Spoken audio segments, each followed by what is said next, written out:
This is the Thirsty Thursday podcast, presented by Lumberland Co., home of the official Bat Mug. Joined by today's guests, Michael Montville and Mike Abraham of Northeast Baseball. These two guys played college baseball at a very high level, and they're excited to tell you a little bit about how they got there today.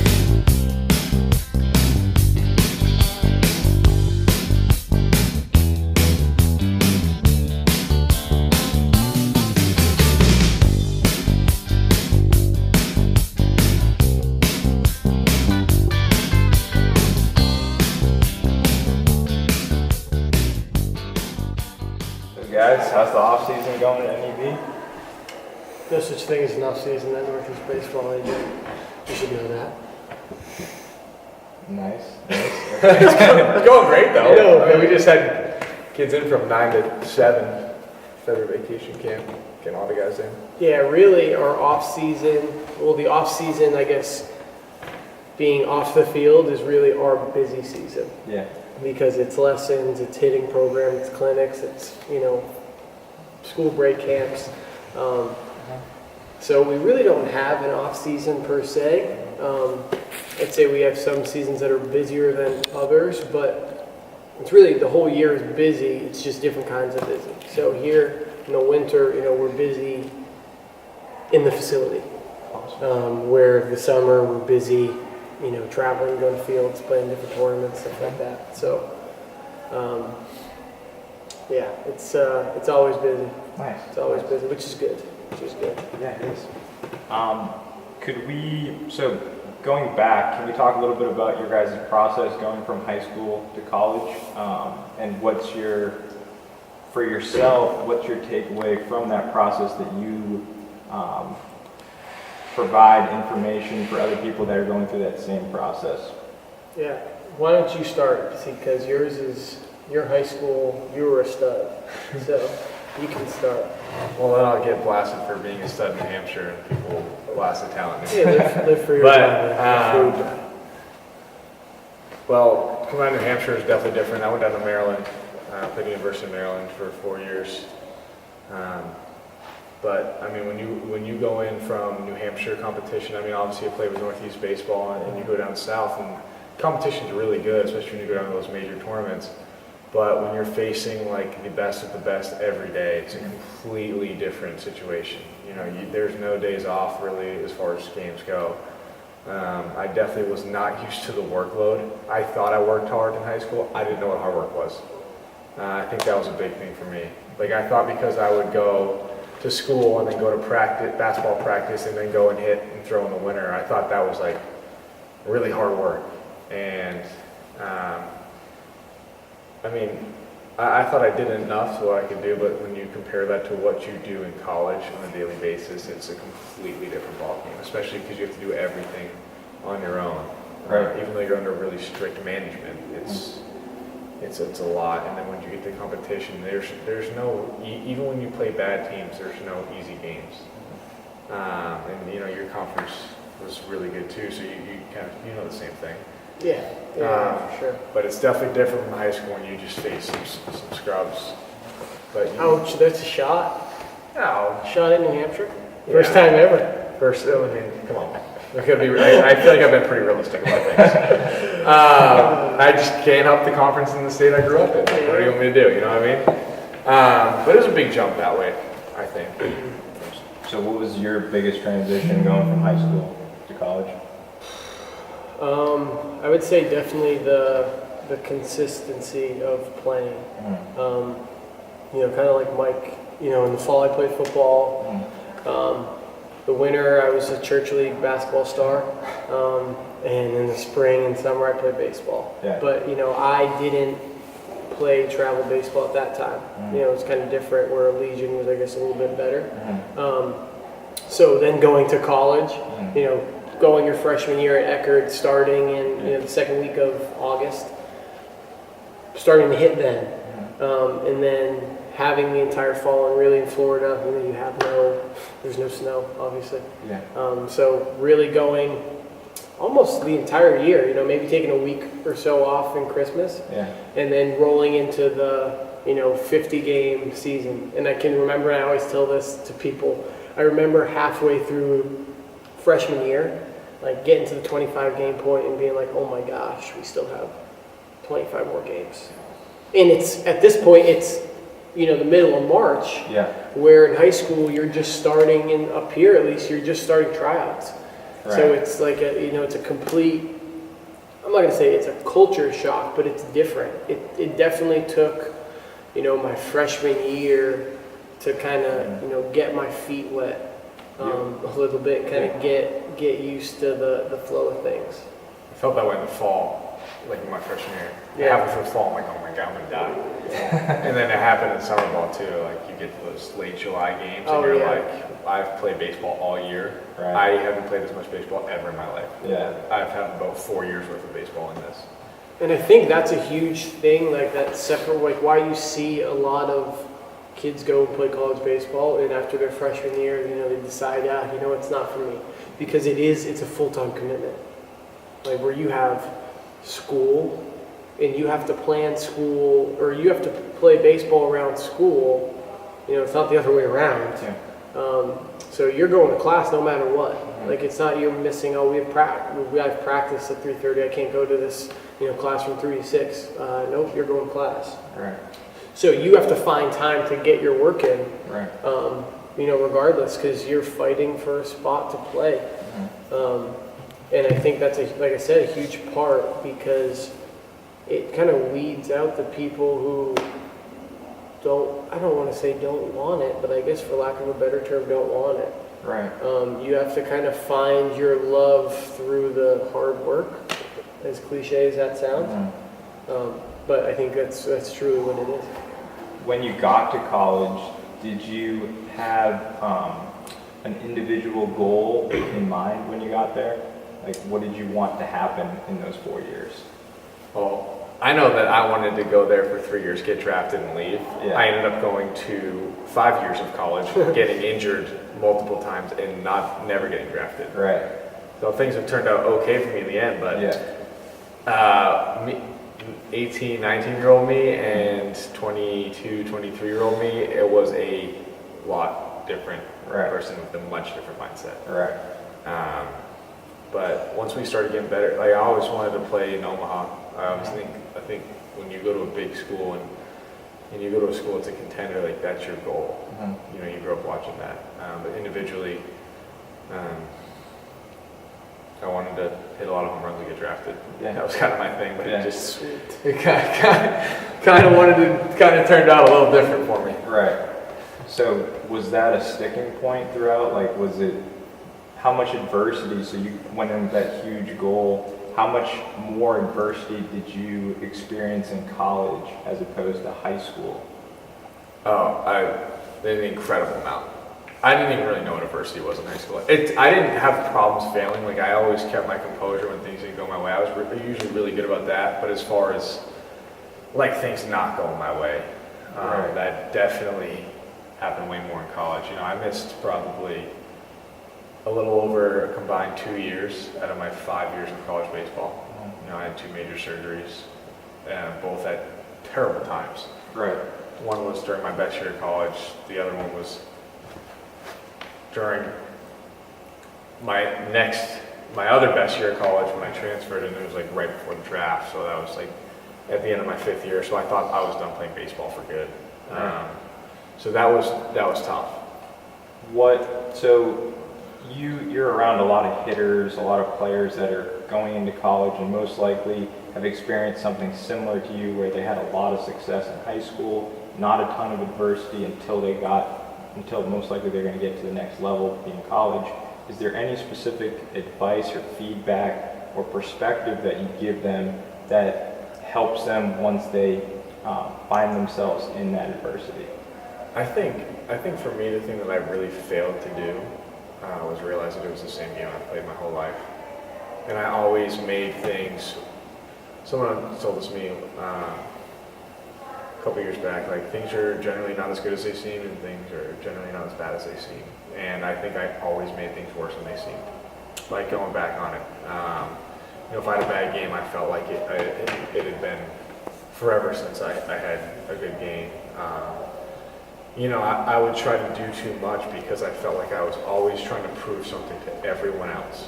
Like, so I was always felt like if I had a bad game, I was going to be out of lineup. If I was, and not that was that far from the truth in some situations. Like if I didn't get a hit some days, I wouldn't start for a couple games. Right. Like, College baseball. hey, like, what have you done for me lately? Yeah. Right? We talk about that all the time, and I think you get so wound up in it that when you just step back and realize, like, hey man, if I do what I'm good at and I do what is good for me, I'm gonna play better and I'm gonna find myself in better situations. And I think I just blew things out of proportion and made them worse. Right. Best version of yourself. Yeah. What about you? Can you speak to any adversity that you experienced 3 or 4 years? Yeah, so like mine, like my high school, our high school and college careers, at least high school, were very different. Just because he was all everything, he was a stud, and I was just kind of another guy. So I mean, my junior year, I was behind, 2 Division I catchers. So it was tough to get. We were really good. It was tough to get on the field. And so my senior year, I finally was starting every game, catching. I was also my junior year. I was a little huskier, to put it nicely, and had to battle that and had to get myself in better shape and really make a commitment to want to play college baseball. And so honestly, like for me going into college, I was like, I want to, because at Eckerd, it's more of, come down, try out, there's not a ton of money. So, I was just trying to make the team. I wanted a uniform. Yeah. And that's really what drove me. And, fortunately I was, one of, I think, three or 2 other freshmen to make the team that year when there was about 20 kids that tried out. And, ended up, being a 2-year captain, playing for 4 years. But I would say definitely going in, it was just, give me an opportunity. And, obviously throughout my 4 years, dealt with adversity. In my sophomore year, I had thoughts of leaving. Never really shared that with, anybody, but, thought about it. But I'm really happy that I stayed. Obviously helped us meet each other, helped build that relationship. And I think back to what Mike said before, what he didn't know what hard work was until he got to college. I was the same way. I didn't know what hard work was until it was really my junior year of college when we started to work out together. And, it really took me to another level as a player, somewhere that I was never at. So shout out to you for that. And then obviously, senior year, again, coaching changed the same way. And, it didn't turn out, senior year the way, we wanted to. But, everything's a learning experience. Correct. But I think definitely my goals changed. So yeah, my freshman year was I just wanted a jersey. My sophomore year was, I'm trying to play 50 games. My junior year was I'm trying to be all conference. My senior year was I want to get drafted. And I reached some of those. I didn't reach others. But I guess that's life. You have failures. You learn from your failures. You learn from experiences, and that's what kind of helps you grow. Yeah. Everything happens for a reason. Right. Again, I'm just throwing out all the cliche lines, but I think it really does if you take them to heart. They really do. They help. Awesome.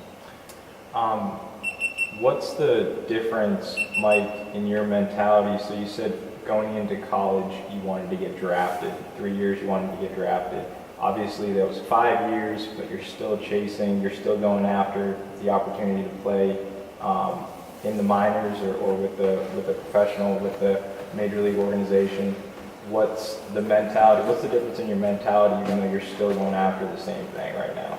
I think for me the big thing was, so I left Maryland after 4 years. Went to a new school with a situation that was better for me. I actually had to kind of drop the ego a little bit. Went from Division I school to a really good Division II program. And I think I learned to do things, like to focus on the present better. You know, I like I said, I did drop the ego. Like I stay in a huge, like top 25 sometimes. You know, we just came off a super regional win. Yep. Or a super regional appearance. Yep. We lost. Yep. I remember that. You know, UVA? yep. Wow. Sure. So, and I was going to a Division II school back home in New Hampshire, Yeah. which I thought was a better situation for me.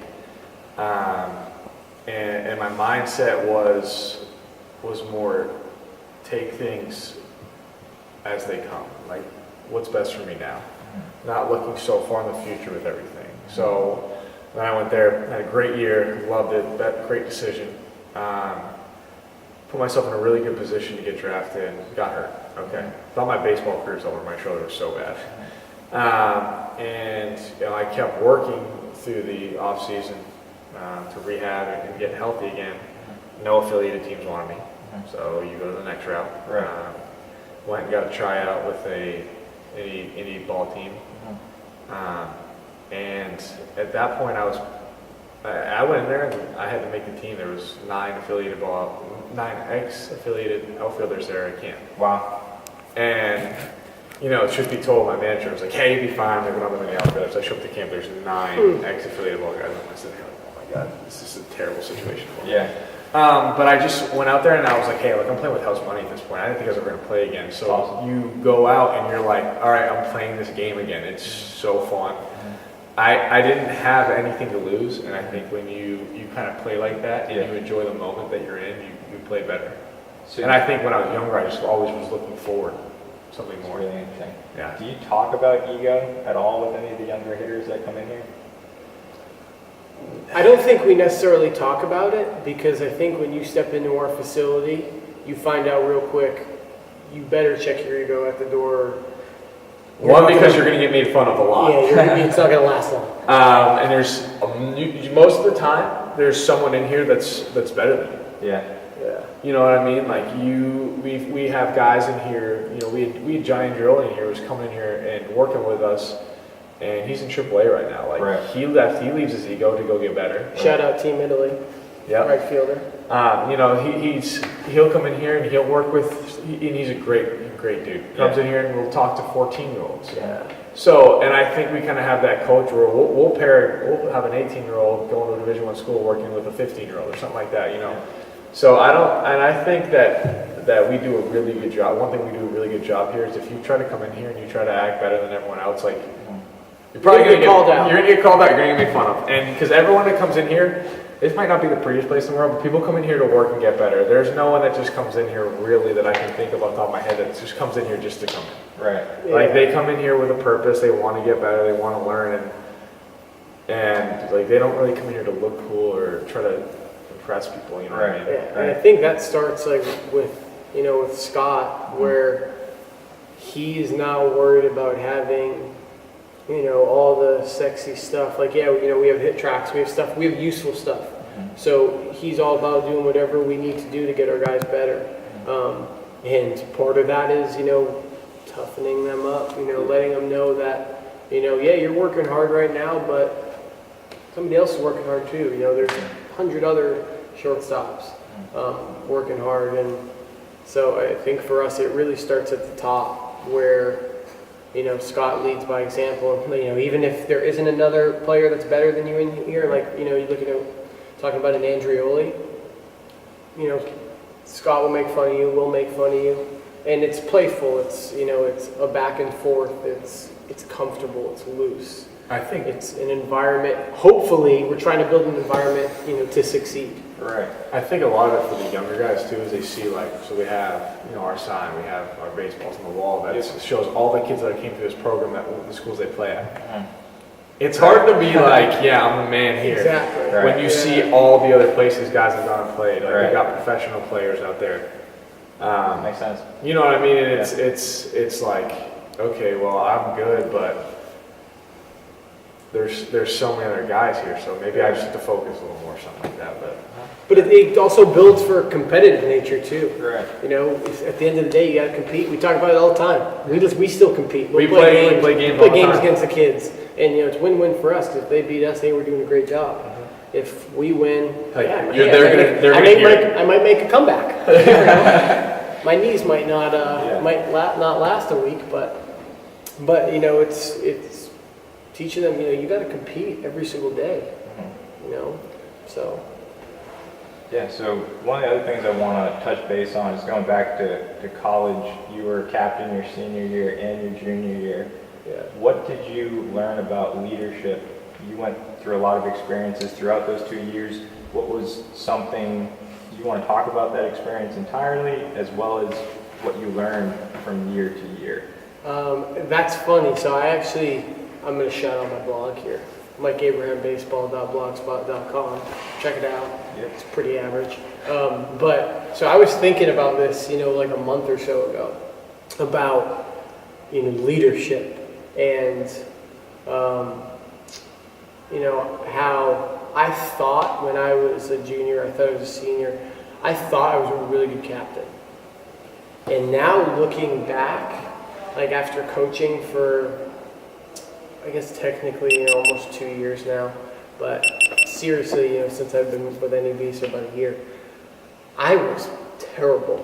Both years? So when I say terrible, I guess I shouldn't say terrible, but I mean, I could have led way better. I could have led differently. So I was leading purely on what I thought was right. And I think I did a really good job of leading by example, but there's different types of leaders. You know, you're not going to have, everybody's not vocal. Everybody can't give that great motivational speech. People react differently to different things. And I think when I was in college, I said stuff just to say stuff. You thought that's what the title I thought was? I thought that's what I was supposed to do. I thought that's what I had to do. And I was negative a lot, like, why aren't you doing this? Why aren't you doing that? And, you know, looking back, and I can like picture specific times where I was doing this. And I think now, like, the way I coach is completely different. Like, I'm probably one of the most positive people I know, which is good and bad, I guess, sometimes. And I think, especially younger guys now, so I guess it could be a little different coaching, but people react to that a little bit more. When you tell somebody not to do something, we talk about it all the time. Like, a coach says, hey, you know, we can't strike out in this situation. What are you probably going to do that at bat? Probably going to strike out. Because now that thought's in your mind. We had this thing, we had a conversation one day, it's like, sometimes we fall in the trap. Hey, don't do this. Yeah. And I was like, hey, let's go the rest of the day without saying don't. It's hard. It's really hard. It's good. And I think it makes you a better coach or a leader, whatever you are. Right. It doesn't matter. Right. But it's really easy to say, don't do this. Okay, well, that's the problem. What's the solution? Right. And I think, I mean, one from a player standpoint, that was one thing I could have done way better. Like, hey, don't move your head. Don't stride too long. Yeah. Don't swing a ball to the dirt. Don't swing. I'm like, yo, well, what do I do then? Yeah. Like, tell me what to do. Yeah. And my thing is, I should figure it out on my own. Right. I'm not going to sit here and make excuses for my career. That's not what I'm. But it makes you better coach. I think I got way better as a hitter when I started working with kids, because I started to realize, like, well, that's not gonna work. That doesn't feel good. Right. You know, and you start to see what kids messed up. And you're like, oh, well, now that makes sense now. Okay. You start to see things that maybe you did wrong, you did right, so you can relate. But also, it can't just be this is what I did. Right. Because not everyone's the same thing. Right. So. See, that's easy for me because I did everything wrong, so I can't say this. Yeah, but you know. But yeah, no, I it's like you can dump people to death, but if you give a solution, no one's going to get much better. Did you see yourself becoming a hitting coach or coaching baseball after college? Either one of you? I don't. Hitting coach, maybe not. I don't really think about it that much until I started working here. Yeah. So why did you want to do it then? it's just fun to work with guys. That's what I know. I didn't know anything about hitting before. I thought I did. Yeah. I was a kid who took in all the information and like thought I knew what was right, and I tried to listen to everything anyone ever told me. Right. Which was a downfall to me. Right. Too many cooks in the kitchen, like my dad would say. Right. You know. Yeah, that's Sometimes I try to back off and say less. Because you can hear seven different things, and when you try to put 7 different thoughts into one, you're not gonna flow. Yep.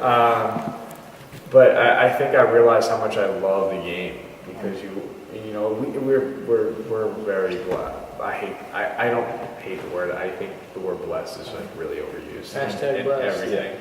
Straight But up. we are blessed with some really good kids that come in here. Not talent-wise. We have good talent, but we have a lot of really good kids, like just good kids. Yeah. So it's so easy to be around them. It's awesome. You know, there's not really many hours that go by where I'm sitting here like, oh my God, I have to work with this guy. I can't think of 1 hour I'm just like, God, I can't stand this kid.